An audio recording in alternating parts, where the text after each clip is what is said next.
નમસ્કાર મિત્રો, આજના વિડીયોની અંદર આપણે સામાજિક વિજ્ઞાન વિષયની અંદર યુનિટ નંબર 15 એટલે કે પાઠ 15 આર્થિક વિકાસ જોઈશું. પાઠ નંબર 1 અને પાઠ નંબર 8 જો તમે ન જોયો હોય તો ચેનલના પ્લેલિસ્ટમાં જઈને એના 3 વિડીયો જોઈ શકો છો. પાઠ સ્ટાર્ટ કરીએ. પ્રત્યેક વ્યક્તિની પ્રત્યેક સવાર અલગ અલગ હોય છે. કેટલાક લોકો ભૌતિક સુખ સુવિધાથી ભરપૂર જીવન જીવે છે, પરંતુ વિશ્વની મોટાભાગની વસ્તી જીવન અસ્તિત્વ ટકાવી રાખવા સંઘર્ષ કરતી જોવા મળે છે. આ ગરીબ તરીકે ઓળખાતા લોકો માટે ભૌતિક સુખ સુવિધા કે આરામ એ કલ્પનાનો વિષય છે. આવી પરિસ્થિતિ કેવી રીતે ઉદ્ભવી? આ પરિસ્થિતિમાંથી બહાર કેવી રીતે નીકળવું? વગેરે જેવા પ્રશ્નોનો ઉત્તર છે આર્થિક વિકાસ. પોઈન્ટ જોઈએ આર્થિક વિકાસ. આજના આધુનિક યુગમાં વિશ્વનો પ્રત્યેક દેશ વિકાસ માટે પ્રયત્ન કરે છે, પરંતુ વિકાસ એ માત્ર આર્થિક જ નહીં, અનેક પાસા ધરાવતી સામાજિક પરિવર્તનની પ્રક્રિયા છે. આર્થિક વિકાસ એ કોઈપણ દેશની રાષ્ટ્રીય આવકમાં થતો સતત વધારો દર્શાવે છે.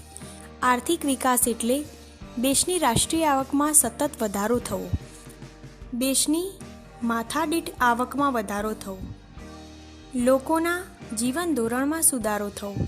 આ બાબતને આર્થિક વિકાસ કહેવામાં આવે છે. દેશની કુલ આવકને રાષ્ટ્રીય આવક કહેવામાં આવે છે. દેશની કુલ રાષ્ટ્રીય આવકને દેશની કુલ વસ્તી વડે ભાગવાથી માથાદીઠ આવક પ્રાપ્ત થાય છે. જ્યારે જીવન ધોરણમાં લોકોને પ્રાપ્ત થતી સગવડો જેવી કે અનાજ, કપડાં, શિક્ષણ, આરોગ્ય, વાહન વ્યવહારની સુવિધા અને રહેઠાણની સુવિધાનો સમાવેશ થાય છે. ભારતમાં આઝાદી પછી રાષ્ટ્રીય આવક અને માથાદીઠ આવકમાં વધારો થવાથી અનાજ, કપડાં, વીજળી, શિક્ષણ, આરોગ્ય, રહેઠાણ વગેરે સેવાઓના વપરાશ અને સુવિધાઓમાં વધારો થયો છે. અગાઉની સરખામણીમાં ઉપરોક્ત જરૂરિયાતો વધુ સારી રીતે સંતોષાય છે. આથી કહી શકાય કે ભારતમાં આર્થિક વિકાસ થઈ રહ્યો છે. ભારતની રાષ્ટ્રીય આવકના 2011-12 અને 15-16ના ભાવો અહીંયા રજૂ કરેલા છે, જે તમે નિહાળી શકો છો. નવો પોઈન્ટ છે આર્થિક વૃદ્ધિ અને આર્થિક વિકાસ વચ્ચેનો તફાવત. સામાન્ય રીતે આર્થિક વૃદ્ધિ અને આર્થિક વિકાસ બંને શબ્દો વધારો દર્શાવે છે, પરંતુ બંને વચ્ચે કેટલાક તફાવત જોવા મળે છે, જે નીચે મુજબ છે, જે 3 પોઈન્ટની અંદર છે. પહેલો પોઈન્ટ છે વિકાસની પ્રક્રિયાને આધારે. આર્થિક વિકાસ એ ગુણાત્મક અને આર્થિક વૃદ્ધિ એ પરિમાણાત્મક છે. આર્થિક વિકાસ એ પ્રથમ અવસ્થા છે, જ્યારે આર્થિક વૃદ્ધિ એ આર્થિક વિકાસ પછીની અવસ્થા છે. નંબર 2, અર્થતંત્રમાં થતા પરિવર્તનને આધારે.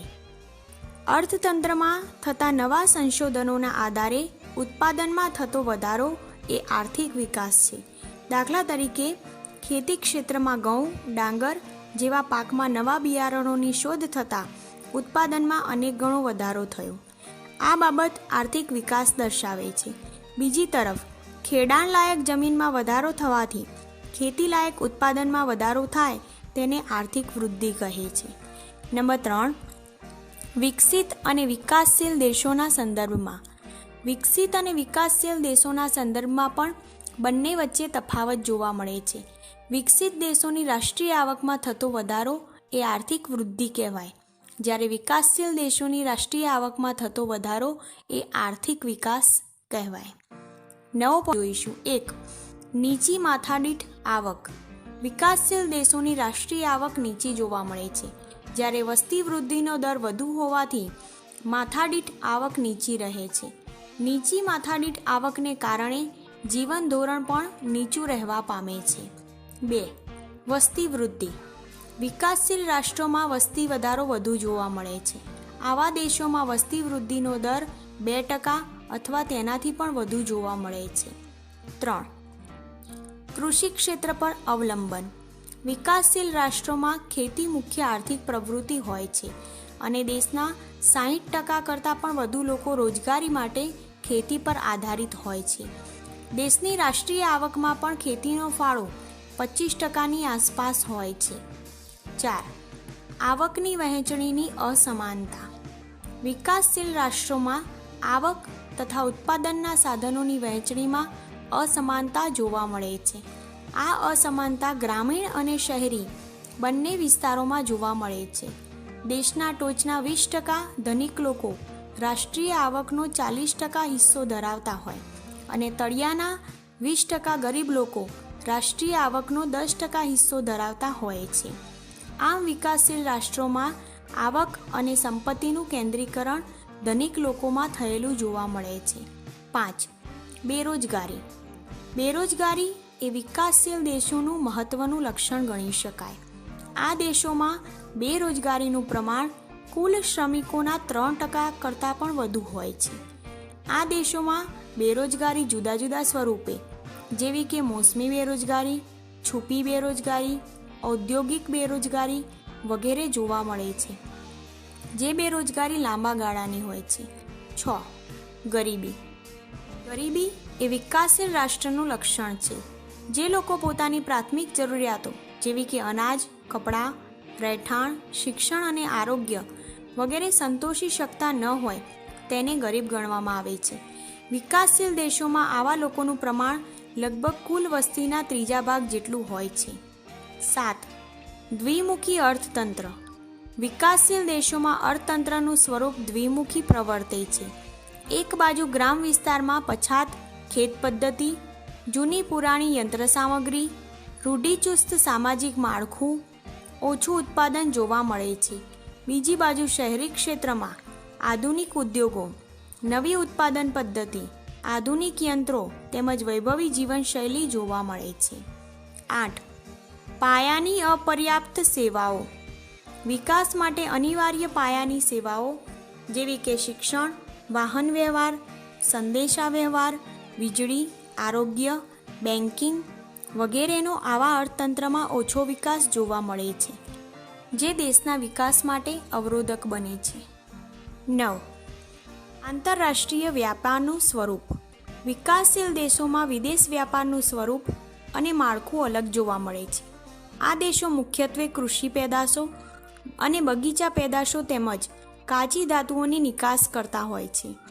આ પ્રકારની નિકાસોની માંગ ઓછી હોય છે અને ભાવો નીચા હોય છે, જેથી નિકાસોની કમાણી ઓછી હોય છે, જ્યારે આયાતો ઔદ્યોગિક પેદાશો અને યંત્ર સામગ્રીની હોય છે. આ વસ્તુઓના ભાવો વધુ હોવાથી આયાતો પાછળનું ખર્ચ વધે છે. આમ વિકાસશીલ રાષ્ટ્રો માટે વિદેશ વ્યાપારની શરતો પ્રતિકૂળ રહેવાથી દેશ ઉપર વિદેશી દેવું વધે છે. આમ વિકાસશીલ દેશોમાં મુખ્યત્વે ઉપર મુજબના લક્ષણો જોવા મળે છે. ભારત વિકાસશીલ રાષ્ટ્ર હોવાથી આ લક્ષણો વધતે ઓછે અંશે ભારતને પણ લાગુ પડે છે. 9 પોઈન્ટ છે આર્થિક અને બિન આર્થિક પ્રવૃત્તિઓ. ભારતીય અર્થતંત્રનો પરિચય મેળવતા પહેલાં આપણે આર્થિક અને બિન આર્થિક પ્રવૃત્તિઓનો અભ્યાસ કરીશું. પોઈન્ટ છે આર્થિક પ્રવૃત્તિ. આવક મેળવવાના કે ખર્ચ કરવાના હેતુથી કરવામાં આવતી પ્રવૃત્તિને આર્થિક પ્રવૃત્તિ કહે છે. દાખલા તરીકે ખેડૂત, કારીગર, વેપારી, શિક્ષક વગેરેની પ્રવૃત્તિને આર્થિક પ્રવૃત્તિ કહે છે. બીજું છે બિન આર્થિક પ્રવૃત્તિ. જે પ્રવૃત્તિનો હેતુ આવક મેળવવાનો કે ખર્ચ કરવાનો ન હોય તે પ્રવૃત્તિને બિન આર્થિક પ્રવૃત્તિ કહે છે. દાખલા તરીકે માતા પોતાના બાળકને ઉછેરે છે, વ્યક્તિ સમાજ સેવાના કાર્યો કરે વગેરે બિન આર્થિક પ્રવૃત્તિ કહી શકાય. 9 મુદ્દો જોઈએ. ભારતીય અર્થકારણનું માળખું. અર્થતંત્રમાં થતી વિવિધ અસંખ્ય આર્થિક પ્રવૃત્તિઓ કે વિવિધ વ્યવસાયોને 3 મુખ્ય વિભાગોમાં વહેંચવામાં આવે છે. 1 પ્રાથમિક ક્ષેત્ર, 2 માધ્યમિક ક્ષેત્ર અને 3 સેવા ક્ષેત્ર. આર્થિક પ્રવૃત્તિઓના આ વર્ગીકરણને વ્યવસાયિક માળખા તરીકે ઓળખવામાં આવે છે. આ 3 વિભાગો અને તેમાં સમાવેશ થતી પ્રવૃત્તિઓની ચર્ચા નીચે મુજબ કરી શકાય. એટલે 3 પોઈન્ટને આપણે જોઈએ. 1 છે પ્રાથમિક ક્ષેત્ર. અર્થતંત્રના આ વિભાગમાં ખેતી તેમજ ખેતી સાથે સંકળાયેલી પ્રવૃત્તિઓ જેવી કે પશુપાલન, પશુ સંવર્ધન, મત્સ્ય ઉદ્યોગ, મરઘા બતકા ઉછેર, જંગલો, કાચી ધાતુઓનું ખોદકામ વગેરે પ્રવૃત્તિઓનો પ્રાથમિક વિભાગમાં સમાવેશ થાય છે. 2. માધ્યમિક ક્ષેત્ર. આ વિભાગમાં નાના અને મોટા પાયાના ઉદ્યોગો, બાંધકામ વગેરે પ્રવૃત્તિઓનો સમાવેશ થાય છે. આ વિભાગ ઉદ્યોગ તરીકે પણ ઓળખાય છે, જેમાં ટાંકણીથી લઈને મોટા મોટા યંત્રો સુધીનું ઉત્પાદન કરવામાં આવે છે. 3. સેવા ક્ષેત્ર. આ વિભાગમાં અનેકવિધ સેવાઓનો સમાવેશ થાય છે. આવી સેવાઓમાં વ્યાપાર, સંદેશાવ્યવહાર, હવાઈ તથા દરિયાઈ માર્ગો, શિક્ષણ, આરોગ્ય, બેન્કિંગ તેમજ વીમા કંપનીઓ, પ્રવાસ અને મનોરંજન વગેરેની કામગીરીનો સમાવેશ આ ક્ષેત્રમાં થાય છે. સામાન્ય રીતે વિકાસશીલ દેશોમાં પ્રાથમિક ક્ષેત્રનું પ્રભુત્વ હોય છે. રોજગારી તેમજ રાષ્ટ્રીય આવકમાં પ્રાથમિક ક્ષેત્રનો હિસ્સો સૌથી વધારે હોય છે, પરંતુ જેમ જેમ આર્થિક વિકાસ થતો જાય છે તેમ તેમ પ્રાથમિક ક્ષેત્રનું મહત્ત્વ માધ્યમિક અને સેવા ક્ષેત્રની સાપેક્ષતામાં ઘટતું જાય છે અને ઉદ્યોગ ક્ષેત્રે તથા સેવા ક્ષેત્રનો વ્યાપ વધતો જાય છે. આ વિડીયોની અંદર આપણે જોયું આર્થિક વિકાસની આર્થિક વૃદ્ધિ અને વિકાસ વચ્ચેનો તફાવત, અર્થતંત્રના લક્ષણો, આર્થિક અને બિન આર્થિક પ્રવૃત્તિ અને ભારતીય અર્થકારણનું માળખું. નેક્સ્ટ વિડીયોની અંદર આપણે ઉત્પાદનના સાધનો જોઈશું.